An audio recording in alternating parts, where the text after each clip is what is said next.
నిజామాబాద్ జిల్లా బీసీ ఉపాధ్యాయ సంఘం ఆధ్వర్యంలో సావిత్రిబాయి పూలే జయంతి సందర్భంగా ఉద్యోగ ఉపాధ్యాయ పురస్కారాలు 2026 కార్యక్రమంలో శనివారం నగరంలోని న్యూ అంబేద్కర్ భవన్లో జరిగింది.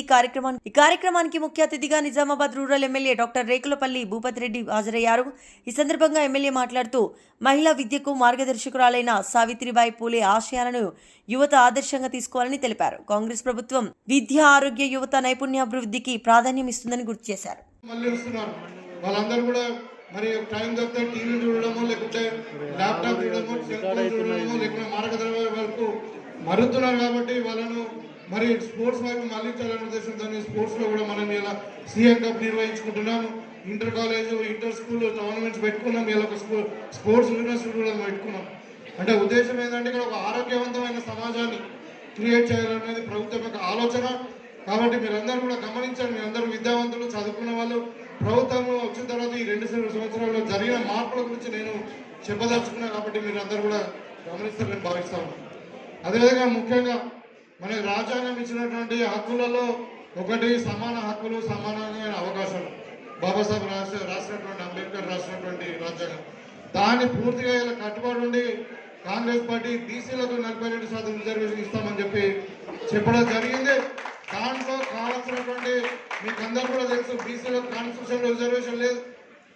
మరి సుప్రీంకోర్టు గైడ్ లైన్స్ ప్రకారం 50% ఉండాలన్నప్పుడు చాలా హర్డిల్స్ ఉన్నాయి దాన్ని ఒడిదొడుగులు ఎత్తుకోవాలంటే. మరి వల్ల మనము ప్రభుత్వం ఉన్నాం కాబట్టి ప్రభుత్వ పరంగా చేయాల్సినటువంటి అన్ని కూడా చర్యలు తీసుకున్నారు.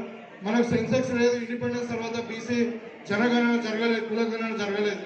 మరి దానికి సైంటిఫిక్గా మనం ఒకటి caste senses, integrated caste senses కూడా చేసుకున్న తర్వాత దానంతా కూడా క్రోడీకరించి ఒక బిల్లు రూపంలో అసెంబ్లీలో బిల్లు పెట్టాం. 2 బిల్లులు పెట్టాం. ఒకటేమో ఎడ్యుకేషన్ సంబంధించింది, ఇంకోటేమో ఉద్యోగం సంబంధించింది, రాజకీయ సంబంధించింది. ఈ బిల్లులు పెట్టి మనం గవర్నర్ గారికి పంపిస్తే వాళ్ళు లీగల్ ఒపీనియన్ పేరు మీద ఇంకా కేంద్ర ప్రభుత్వం పంపించడము, తర్వాత కేంద్ర ప్రభుత్వంలో అట్లనే పెండింగ్ ఉండడం జరుగుతూ ఉంది. ఇవాళ నేను చెప్తాను, ఇది ఏంటంటే ఇప్పుడు రాష్ట్ర ప్రభుత్వం తరఫున చేయాల్సినవన్నీ కూడా చట్టప్రకారంగా మొత్తం కూడా చేసినాం. మనం తెలంగాణ వెనుకబడిందంటే మరి మనకు ఒక జనరేషన్ గ్యాప్ ఉండింది ఎడ్యుకేషన్లో.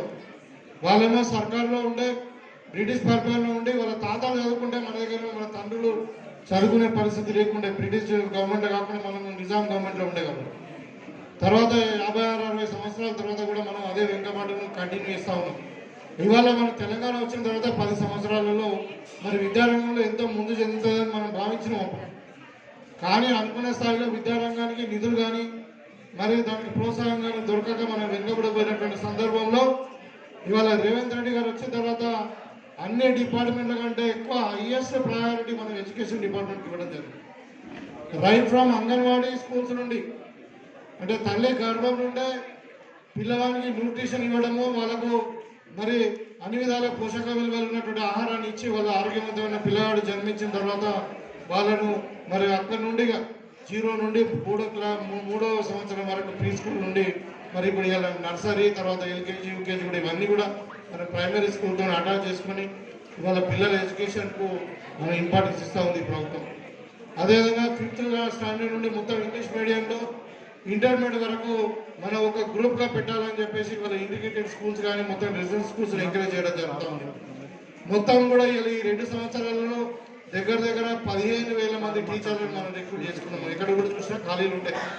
ఇవాళ ప్రభుత్వ స్కూల్ పోవాలని అంటే తల్లిదండ్రులు పంపించలేని పరిస్థితి ఉంటే ఇవాళ మనం చూస్తూ ఉన్నాం. మనం బడిబాట వచ్చిన తర్వాత మరి ఇక్కడ టీచర్లను అన్ని స్కూళ్ళలో మరి పీఈటీ టీచర్లను మరి అన్ని సబ్జెక్టులలో టీచర్లను అపాయింట్ చేసుకున్న తర్వాత ఇవాళ మనకు స్ట్రెంత్ బాగా పెరిగింది. ఇవాళ ఎస్ఎస్సీలో 100% రిజల్ట్స్ వచ్చేటువంటి స్కూల్ కూడా సంఖ్య కూడా బాగా పెరిగింది. మంచి పర్ఫార్మెన్స్ ఉంది ప్రైవేట్ స్కూల్ కంటే కూడా గవర్నమెంట్ స్కూల్లో. కాబట్టి ఈ విధంగా అంటే స్కూల్ ఎడ్యుకేషనే కాదు, ఇవాళ ఒక రీవాంపింగ్ జరుగుతుంది. యూనివర్సిటీ లెవెల్లో కూడా